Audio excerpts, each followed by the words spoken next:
আসসালামু আলাইকুম। আশা করি সবাই ভালো আছেন। তো ইদানিংকালে একটা ইস্যু আমাদের জন্য খুবই আ জনজীবনকে খুবই ব্যাহত করছে। সেটা হচ্ছে এই অটোরিকশার ইস্যুটা। তো ১ম এ আমাদের জানতে হবে যে অটোরিকশার কনসেপ্টটা আসলো কোথা থেকে? তো এই অটোরিকশার কনসেপ্ট আসলো এই যে ছবিটা আমি এখানে দেখাচ্ছি, এই ১ম এভাবে চায়না থেকে ইজি বাইক নামে এই অটোরিকশাগুলো আসতো। এখানে ৬ জন বসা যাইতো, কোনোটায় আবার ৪ জন বসা যাইতো। তো এটা আ সিকেডি ইউনিট আসতো নাকি সিবিইউ? কমপ্লিট বিল্ট ইউনিটটা আসতো সিবিইউ, সিবিইউ। কমপ্লিট বিল্ট ইউনিটটাই চায়না থেকে আসতো। পরে আমাদের দেশে আবার আ এগুলো ম্যানুফ্যাকচার হওয়া শুরু করলো। মানে সিকেডি আসতো। মানে পার্টসগুলো এখানে এনে তারপরে ম্যানুফ্যাকচার করা হতো। এই যে এভাবে বিক্রি হতো। তো সেখান থেকে আমাদের দেশ যেহেতু খুবই অ্যাডাপটিভ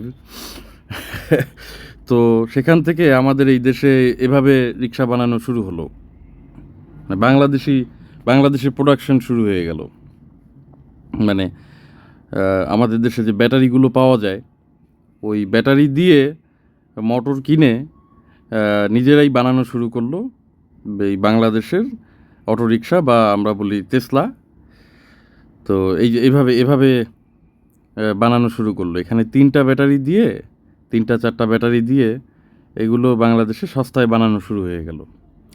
এরপরে সমস্যা দেখা দিল কি, নরমাল রিক্সাগুলোকে তারা কনভার্ট করা শুরু করলো অটোরিকশাতে বা ব্যাটারি চালিত রিক্সাতে। তখন মূল সমস্যাটা দেখা দিল। কারণ এই রিক্সায় দেখবেন যে পরিমাণে গতি আছে, সেই পরিমাণে এটার ব্রেকিং সিস্টেমও নেই। আবার এইটা চালানোর জন্য যে দক্ষতাটা দরকার, সেটা ওই যে আগের যে সিবিইউ যেগুলো আসতো কমপ্লিট বিল্ট ইউনিট, সেগুলো যারা চালাইতো তাদেরও নেই। আবার নরমাল রিক্সা যারা চালান, ওনাদেরও ওই দক্ষতাটা নেই। তবে কম্প্যারেটিভলি এই রিক্সাগুলো এগুলোর গুণগত মান ভালো। এগুলোর ব্রেকিং সিস্টেমও ভালো, এগুলোর স্ট্যাবিলিটিও ভালো। কিন্তু এগুলোর দাম যেহেতু বেশি, তো এগুলো বাদ দিয়ে তারা সস্তায় যে এরকম টাইপের রিক্সা, প্রথমেই যে এরকম টাইপের রিক্সা বানালো, তারপরে এই যে একদম নর্মাল রিক্সার ভিতরে ব্যাটারি বসিয়ে মোটর বসিয়ে এগুলোকে অটো রিক্সাতে, নর্মাল রিক্সা থেকে ব্যাটারি চালিত রিক্সায় কনভার্ট করলো। তো এখন সমস্যা হয়ে গেছে কি, নর্মাল যারা রিক্সা চালক আছেন ওনারা তো নর্মাল যে পায়ে চালিত বা প্যাডেল চালিত রিক্সা চালিয়ে অভ্যস্ত। এখন এই রিক্সা পাওয়ার দরুন এগুলোই কিন্তু ভালো গতি আছে এবং ৫০ কিলোমিটার ৬০ কিলোমিটার গতিতেও চাইলে এগুলো চালানো যায় যদি আপনার ব্যাটারির শক্তি থাকে। কিন্তু সেই অনুযায়ী এটাকে যে কন্ট্রোল করবে সেই কন্ট্রোলিং পাওয়ারটা নেই, আর ওনাদের মধ্যে এই সেন্সটাও নাই যে এটা একটা যে গতির যান সেই লেনে এটা থাকতে হবে, সেই লেনে এরা থাকে না, হুটহাট সামনে চলে আসে। আর একটা ব্যাপার হচ্ছে অপ্রাপ্তবয়স্ক লোকজন রিক্সা চালাচ্ছে। এই যে দেখেন একদম অল্প বয়সী ছেলেপেলে, তো এদের কোনো দক্ষতা নেই এই ব্যাপারে তাদের কোনো স্কিল নেই, কিন্তু তারা একটা রিক্সা পাচ্ছে, রিক্সা নিয়ে রাস্তায় চলে আসতেছে। তো এই যে দেখেন, মানে এইটা ডান পাশেরটা হচ্ছে প্রথমে এসেছিল বাইরে থেকে, চায়না থেকে, আর এইটা হচ্ছে বাংলাদেশে বানানো হয়েছে, পাশাপাশি দেখালাম।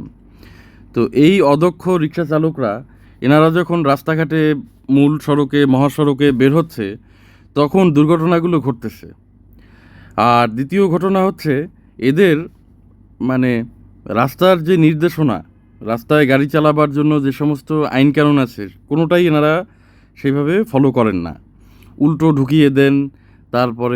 তারপরে এনাদের মধ্যে একটা টেন্ডেন্সি আছে যেখানে সেখানে যত্রতত্রভাবে রিক্সার স্ট্যান্ড বানিয়ে ফেলা। তারপরে এনাদের ভিতরে আরেকটা খুবই বাজে মনোভাব আছে, হুটহাট ওনারা মানে লেন পরিবর্তন করেন। লেন পরিবর্তন করার সময় পিছনে একবার ভালোভাবে তাকানো না। এবং ঢাকা শহরের যে যানজটের পরিমাণ বেড়ে গিয়েছে, এর পিছনে মূল একটা কারণ হচ্ছে এই রিক্সা। আগে এর সাথে আরেকটা আছে বাসের বডি কখনো সোজা হয় না। তো আমাদের দেশে যেহেতু এগুলো ইম্পোর্ট করার সময় সেই সময় কোনো উদ্যোগ নেওয়া হয়নি। কারণ যখন এগুলো ইম্পোর্ট হচ্ছিল বা বাইরে থেকে আসছিল, সেটা পার্টস হোক বা কমপ্লিট বিল্ড ইউনিটটাই আসুক, মানে পুরোপুরিভাবে রিক্সাটাই আসুক বা রিক্সার যন্ত্রাংশ এখানে এনে তৈরি করাই হোক, তখন চিন্তা করা উচিত ছিল যে এগুলো কেন আনা হচ্ছে। নিশ্চয়ই যাত্রী পরিবহনের জন্যই আনা হচ্ছে, না হলে 4 সিটের 6 সিটের একটা গাড়ি মানুষ কেন কিনবে? এটা তো বাসার সবাইকে নিয়ে মানে ডে টু ডে লাইফে ফ্যামিলি ইউজের জন্য ব্যবহার হবে না, নিশ্চয়ই এটা পরিবহনের জন্যই ব্যবহার হবে।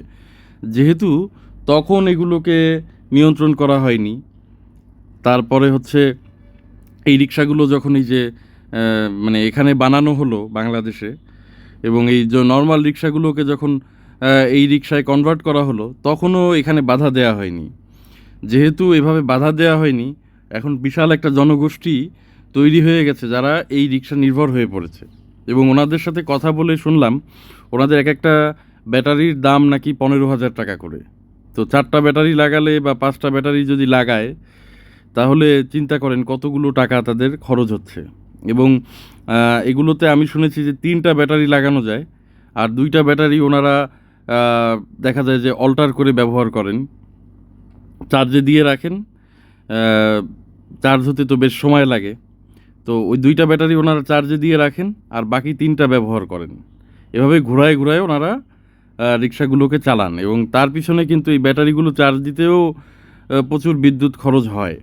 তা আমাদেরকে এখন যেটা করতে হবে, আমার কাছে যেটা মনে হয়, আমার একেবারেই ব্যক্তিগত মতামত, এই রিক্সাগুলোকে আমাদেরকে এই রিক্সার গুণগত মান আমাদেরকে এনশিওর করতে হবে। আমার যেটা মনে হয়, যেমন একটা সময় আমাদের দেশে এই যে বেবি ট্যাক্সিগুলো ব্যবহার করা হতো, এইটার একটা বড় ভার্সনের ছিল যেটায় পিছনে 5-6 জন বসা যেত। তো এইগুলো থেকে প্রচুর পরিমাণে কার্বন নিঃসরণ হতো, এবং কালো ধোঁয়ায় দেখা যেত যে জনজীবন দূষিত হতো আর কি, বায়ু দূষণটা হতো। এই যে এই বেবি ট্যাক্সিগুলো একসময় আমাদের বাংলাদেশে ছিল। তো এইগুলোকে কিন্তু পরবর্তীতে আমরা এই যে পরিবর্তিত হয়ে এই যে মাহিন্দ্রা কোম্পানির এই যে এইগুলো মাহিন্দ্র বলে, এইগুলোতে কনভার্ট হয়েছে। তারপরে যে সিএনজি এসেছে। তো একটা পর্যায়ে কিন্তু আমরা চেঞ্জটা এনেছি। তো এটা আমাদেরকে মেনে নিতে হবে, এবং মেনে নিয়ে এই অটোরিকশাগুলোকে যদি রাখতেই হয়, এই ব্যাটারি চালিত রিক্সাগুলোকে যদি রাখতেই হয়, প্রথমত এগুলোর গুণগত মান পরিবর্তন করতে হবে, এবং গুণগত মান এনশিওর করতে হবে সরকারের যে এগুলোর গুণগত মান তারা টোটালি ইন্সপেকশনের মাধ্যমে, যে এগুলোর যে পরিমাণে গতি আছে সেই পরিমাণে এটার ব্রেকিং সিস্টেম আছে কি না, তারপরে এগুলোর ভিতরে যে যাত্রীরা বসবেন তাদের সেফটি সিকিউরিটির কথা এনশিওর করতে হবে। এবং লাস্টলি যেটা সবচেয়ে বেশি প্রয়োজন, ওনাদেরকে ঠিকমতো ট্রেন করতে হবে, যে এইটা চালানোর জন্য ঠিকমতো ট্রেন তাদেরকে করতে হবে। এবং এই যে ব্যাটারি চালিত রিক্সা, এগুলোকে নাম্বারিংয়ের আওতায় আনতে হবে। এগুলো বিআরটিএ থেকে এগুলোকে নাম্বার দিতে হবে, যাতে এগুলোকে ট্রেস করা যায়, যাতে এগুলো দিয়ে কেউ কোনো আইন শৃঙ্খলার অবনতি না ঘটায়, এবং এগুলো দিয়ে যেন কেউ কোনো অপরাধমূলক কাজ না করে। সেজন্য এগুলোকে নাম্বারিং করতে হবে, এবং এগুলো যারা চালাবেন ওনাদেরকে একটা লাইসেন্সের আওতায় আনতে হবে, যে ওনারা এটা যে চালাচ্ছেন এটা চালানোর ন্যূনতম যোগ্যতা ওনাদের আছে। না হলে দেখা যাবে যে ছোট বাচ্চারা, তারপরে এই যে প্রতিবন্ধী যারা আছেন, ওনাদেরকে আমি ছোট করছি না, কিন্তু এই গাড়িটা যখন উনি চালাচ্ছেন, ওনার জীবন এবং ওনার যাত্রীর জীবন ওনার হাতের উপরে। কিন্তু আমি বলছি না যে উনি এটা নিয়ে খাদে ফালাই দিতেও পারে, কিন্তু যখন উনি হুট করে লেন পরিবর্তন করতেছে, একটা দ্রুত গতির বাস যদি এসে মেরে দেয়, ওনার জীবনটাও হারাবে, সাথে যে ভিতরে বসা যাত্রীরা আছে তাদের জীবনেরও কিন্তু একটা রিস্ক এখানে এসে যাচ্ছে। তাহলে আপনি বলবেন যে যারা রিক্সা চালায় তাদের তো ড্রাইভিং লাইসেন্স লাগে না। এখন রিক্সা যারা চালান, ওনাদের গতি তুলতেও ওনাদের কায়িক শ্রম করা লাগে, এবং গতিকে কন্ট্রোল করতেও কিন্তু এক প্রকার গায়ের জোর দিয়েই করতে হয়। তো ওনারা যখন এই কাজগুলো করেন, তখন অত রেডিকুলাসলি ওনারা মানে ডিসিশন নিতে পারে না যে এখনই লাইন পরিবর্তন করে ফেলবো, এখনই এদিকে ঢুকাই দিব, এদিক দিয়ে বের হয়ে যাব। যখনই আপনার একটা মেশিন ব্যবহার করবেন তখন মানুষের কিন্তু ওই মেশিনটার প্রতি একটা অন্যরকম আস্থা এসে পড়ে। কিন্তু নিজের গায়ে যখন আমরা শ্রম করি তখন কিন্তু আমাদের মধ্যে একটা টেন্ডেন্সি থাকে যে আমরা জিনিসটাকে যেহেতু গায়ের জোরে চালাচ্ছি, তখন আমাদের মধ্যে একটা ওই রিওয়ার্ড পানিশমেন্ট থিওরির মতো কাজ করতে থাকে সাইকোলজি, যে আমি এত কষ্ট করে চালাচ্ছি, আমার রিক্সাটার যেন কোনো ক্ষতি না হয়, আমার যেন কোনো ক্ষতি না হয়। কিন্তু যখনই আপনি মেশিন নির্ভর হয়ে পড়বেন বিজ্ঞানের যুগে, তখন ওই মেশিনের প্রতি এমন আস্থা চলে আসে যে কি হবে ঢুকাই দিই, কি হবে ইউটার্ন নিয়ে নিই, কি হবে লেন পরিবর্তন করে ফেলি, কি হবে উল্টা চলে যাই, কি হবে সর্বোচ্চ কি 1200 টাকা রেকার ফাইন হবে, এগুলোই চিন্তা মাথার ভিতরে কিন্তু ঘোরে। তো এখন এই যে বসুন্ধরার ভিতরে দেখবেন যে এই অত্যাধুনিক এই ধরনের কিছু ব্যাটারি চালিত গাড়ি আসছে, যাতে অনেক সংখ্যক লোক কিন্তু বসা যায়, এবং তাদের এই যে এগুলোতে কিন্তু ওরা অলরেডি বসুন্ধরা রেসিডেন্সিয়াল এরিয়ার ভিতরে এগুলো চলে। তো এইভাবে নিয়ে আসতে পারে, এভাবে আনলে মানুষের সাশ্রয়ও হবে, কারণ একার একটা রিক্সা ভাড়া করতে হচ্ছে না।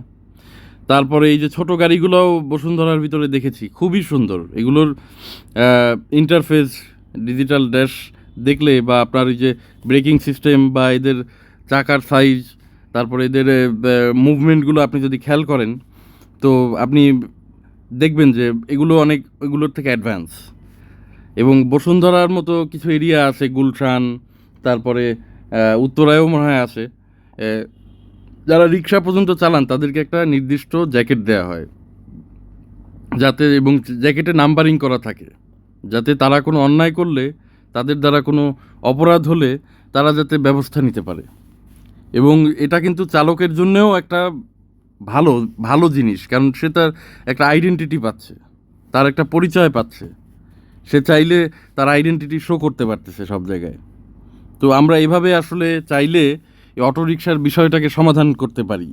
এখন আমার থেকেও অনেক অভিজ্ঞ লোকজন আছেন যারা এই বিষয়ে আরও তাদের রিসার্চ আছে, এবং তারা রাস্তাঘাটের যে ট্রাফিক কন্ট্রোল, ট্রাফিক ম্যানেজমেন্ট, এগুলো নিয়ে তাদের বৈজ্ঞানিক অনেক সমাধান আছে, তারা আরও ভালো বলতে পারবেন। আমার ক্ষীণ বুদ্ধিতে যতটুকু মনে হয়েছে, আমি এভাবে একটা ভিডিও বানালাম।